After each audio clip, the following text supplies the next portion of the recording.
Itu. Jadi berpuluh-puluh tahun saya sebagai pendeta, sebagai rektor, saya ketakutan dalam hidup. Astagfirullahaladzim. Saya bilang sama teman saya yang pendeta juga, Cornelius, pembantu rektor 1 UKIP, saya katakan, Cornelius, sini ente, ini kita betul kaya, kita banyak gaji kita kalah pejabat, tetapi kita yang dua ini masuk neraka karena bohong semua. Cornelius bilang begini, ya sudahlah, kalau memang bapak bercita-cita untuk Pak Rektor mau masuk Islam, silakan, saya tidak mau. Coba. Padahal secara logika terima, betul, ini bohong. Coba ya, saya buktikan. Seperti ayat-ayat yang ini, yang kosong. Nih, ini saya tandai, ini seperti ini. Matius, Lukas 17, ayat 36, tidak ada ayat. Cuma ada angkanya, ayatnya tidak ada. Ini bukti. Lalu saya katakan, di balik tulisan ini saya katakan, nabinya belum sempat menulis karena malaria tropika. Bilangin nggak percaya. Nah, nabinya belum ada angka, tetapi kehabisan tinta. Nah ini, nabinya belum sempat menulis karena malaria tropika alias gila. Tetapi sekarang di Alkitab sekarang sudah ada. Lalu saya belajar tuh Al-Quran. Saya punya Al-Quran 15, Bible 15, saya belajar, pelajari, saya selidiki. Ternyata jangankan satu kata, satu titik di dalam Al-Quran tidak dapat diselewengkan oleh otak dan tangan kotor manusia. Menyerah saya, menyerah. Saya katakan, saya akan memeluk. Tahun 99 pulang dari Israel. Lalu istri saya, maaf ibu-ibu, namanya perempuan memang mata duitan. Waktu mau masuk Islam, istri saya bilang begini, Pak, kalau mau masuk Islam mau makan apa? Yang jelas dipecat. Tiap malam saya bilang, ayo kita masuk Islam. Kalau tidak, neraka paling kejam. Biasanya pendeta. Bukan cuma pendeta biasa. Tiap tahun itu 2 output. Orang bisa saya wisudakan judisium. Saya tahbiskan sebagai pendeta. Saya tanda tangan ijazah mereka. Mereka jadi sarjana tolologia. Bukan teologia. Sekarang saya ganti. Dulu teologia, sekarang sarjana tolologia. Karena tolol semua yang dipelajari. Sudahlah, makanya saya bilang, pendeta-pendeta, menyerah saja. Di Pekanbaru kemarin, saya siar Islam di sana. Di Pekanbaru ada masjid namanya Masjid Agung An-Nur. Pagi-pagi sholat subuh saya bikin kuliah subuh, di depannya orang Kristen HKBP, Gereja Batak. Saya katakan, hei orang Kristen, mari masuk masjid sunat dan masuk Islam kalian. Pak imamnya bilang begini, jangan begitu Pak Yahya, kita menjaga toleransi. Enggak Pak Imam, ini kebenaran. Kalau bicara kebenaran agama, nanti pemerintah yang bicarakan. Tapi kalau kita bicara kebenaran Tuhan, oh tidak peduli, biar ente jenderal, kalau kafir masuk neraka. Itu dia. Nah jadi ini persoalan. Saya tidak tahu menau dengan orang mengatakan toleransi atau apa. Saya tidak pernah membawa organisasi Islam. Yang saya bawa adalah manusia yang percaya kepada Al-Quran, manusia itu masuk surga. Manusia yang bersyahadat memeluk Islam, manusia itu masuk surga. Jadi orang masuk neraka berbuat dosa, bukan. Orang masuk neraka karena kafir kepada Allah. Dan orang masuk surga bukan karena dia suci. Tidak ada manusia suci, tetapi karena dia beriman kepada Allah. Makanya umat Islam, dia mau sholat atau tidak sholat, dia mau puasa atau tidak puasa, yang namanya Muslim pasti masuk surga. Lalu yang tidak sholat sana bersyukur, wah ini hebat betul, bagus kalau begini, ini ustadz yang bagus. Ada ustadz di Bungo hajar tentang sholat, ya kan? Jadi yang tidak sholat itu pasti dukung sama saya. Tunggu dulu men, ente yang tidak sholat, yang tidak puasa, ente mampir dulu, dicubit-cubit sama malaikat maut, nanti sudah benjol-benjol baru sampai. Itu maksudku. Jangan dulu senang ente. Nah itu dia. Tapi yang namanya kafir ada mampir-mampiran. Makanya jangan heran Padang, Aceh dihajar tsunami. Kenapa? Bukan Bali. Padahal kalau ditinjau dari sudut pandang logika secara etika harusnya Bali. Kenapa? Karena orang di Bali hidup seperti hewan, betul nggak? Tapi kenapa Padang dan Aceh?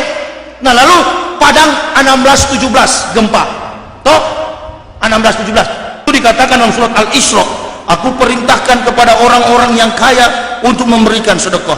Mungkin juga di sana banyak yang pelit. Loh, memang betul. Ini Al-Quran yang bilang, jangan tersinggung dulu. Ya kalau tersinggung-tersinggung nggak usah ceramah. Berarti bukan mental orang beriman. Coba baca di surat Al-Isra 16-17 terjadi gempa. Orang betul sholat di sana, orang Islam fanatis. Tapi satu persoalan ini sedekah, berarti saya terus analisis. Oh, berarti memang perlu diceramakan, harus bersedekah karena pelit di sana. Itu memang Al-Quran begitu, bukan saya yang bilang. Karena Islam ini bukan agama orang Arab, bukan agama orang Sulawesi, bukan agama orang Jawa, bukan agama orang Sumatera, bukan. Islam ini rahmatan lil alamin. Nggak ada bicara suku di dalam, tidak. Nah, jadi kalau kita umat beriman tidak betul-betul dalam menjalankan Islam, hati-hati, hati-hati. Kalau orang kafir nggak usah, nggak perlu diuji, nanti satu kali ujiannya di neraka. Itu ya kita ini. Saya kan masuk Islam tidak ada yang suruh. Lalu kita tinggal di Jakarta, uang waktu itu tinggal 375.000. Istri saya bilang begini, Pak, jas-jasmu yang dari pendeta jual. Lalu saya di Jakarta ada namanya pasar ular. Kebetulan pasar ular itu yang tinggal di situ manusia berpikiran ular semua.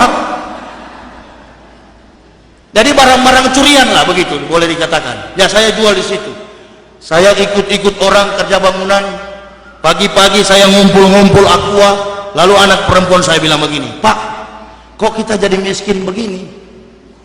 Anak perempuan saya yang kecil, umur 9 tahun. Waktu itu umur 7 tahun, 9 tahun dia. Kok kita jadi miskin begini, Pak? Ayo pulang ke Irian lagi. Oh enggak. Mana mobilnya Bapak? Mana rumahnya kita, Pak? Kenapa kita tinggal di tempat-tempat kereta api yang rusak? Tidak, kita tidak miskin, kita kaya. Loh, kenapa Bapak tidak kerja lagi? Kita makan sekarang susah. Nggak boleh begitu ya. Saya marah sama anak saya. 4 bulan akte kelahiran anak-anak saya tidak diberikan oleh pihak gereja. Boleh diberikan dengan catatan saya harus kembali ke Kristen. Jadi 4 bulan anak-anak saya tidak sekolah. Datang Freeport Indonesia, General Manager Freeport Indonesia, orang Amerika, evangelis, penginjil, menawarkan kepada saya untuk kembali ke Kristen. You preach Yahya, alright, you come back to Kristen again. No, sir. Tidak bisa. I'm stuck here forever. Sampai selama-lamanya saya tetap Islam, until to death. Sampai mati saya tetap Islam. Loh, dia bilang terlalu yakin kamu dengan Islam. Ya, saya terlalu yakin. Kamu yang harus masuk Islam. Pulang dia. Berapa yang dia tawarkan sama saya? 12 miliar untuk saya kembali ke Kristen.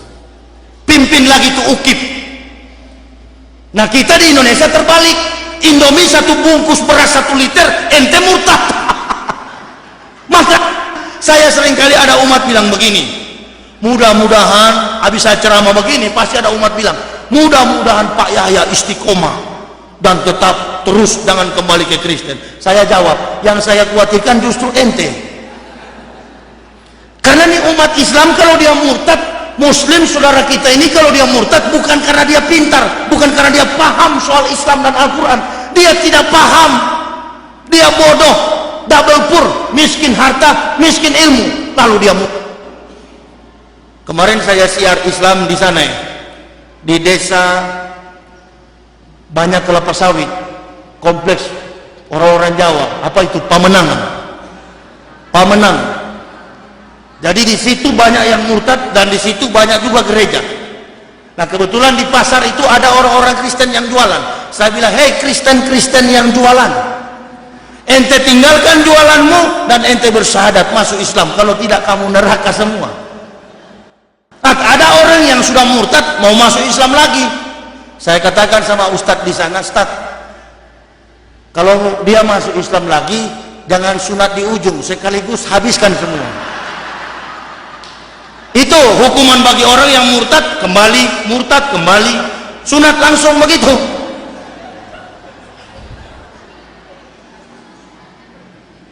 Banyakkan yang masuk Kristen itu, yang murtad itu ya memang tolol. Ya mari kita yang sudah Muslim, kita bersyukur Allah telah memberikan hidayah. Saya Islamkan pernah, itu siapa artis Peggy Melati Sukma, punya suami namanya Wisnu, ya, nikah di Rancamaya Bogor, saya hadir dan Gus Dur hadir. Jadi saya kasih nasihat, Wisnu, mudah-mudahan Wisnu masuk Islam tidak melihat sikap umat Islam. Kenapa? Karena Rasulullah SAW, Nabi Muhammad, ketika menjadi Nabi, diberi gelar oleh kaum di kalangannya dan oleh Allah, yaitu Al-Amin. Tahu nggak Al-Amin? Orang yang dapat dipercaya. Tapi Wisnu, perhatikan, Al-Amin Nasution di Indonesia belum bebas dari penjara. Jadi jangan menjadikan nilai Islam itu mengukur Islam dari kelemahan umat Islam. Ya wajar kalau umat Islam itu ada yang imannya memang ada yang menengah, ada yang tinggi. Tapi bagi saya seperti lagu dangdut yang biasa-biasa saja. Ya, nggak usah terlalu tinggi, tidak usah juga terlalu rendah. Kenapa? Kalau juga terlalu tinggi, nanti takutnya dapurnya orang ditembak oleh Densus 88. Yang biasa-biasa saja, yang formal-formal saja, tidak usah terlalu tinggi, sedang-sedang saja. Waktu sholat, waktu ada rezeki berhaji. Kalau banyak umroh dulu, nanti wisudanya belakang, kan begitu. Nggak usah paksa diri. Lalu kalau mau jalankan syiar Islam, nah ini ada orang berdalih, yang penting satu ayat Rasulullah perintahkan kita syiar Islam. Satu ayat bagi Nabi Muhammad artinya 15 juz. Bukan satu ayat itu saja. Ya, saya maaf saja, saya belajar Al-Quran di pesantren Darut Tauhid A'agim. Teman saya umur 11 tahun, begini tinggi besar, kecil-kecil. Saya belajar a, ba, ta, sa, da, ha, ho. Anak-anak kecil, A'agim katakan, Pak Dokter, tidak malu Bapak seorang profesor belajar dengan anak-anak? Loh, saya bilang malu apa? Memang dokter kafir. Pakai malu nggak dapat ilmu. Itu kan gara-gara malu akhirnya bodoh.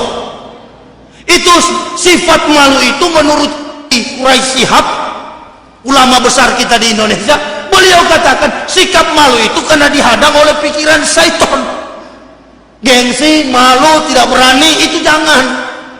Itu syaitan yang menghalangi supaya kita bodoh. Cari ulama, cari ustadz, majelis taklim, nimbrung di situ, cari ilmu. Masya Allah, utlubul ilmi walau bisin.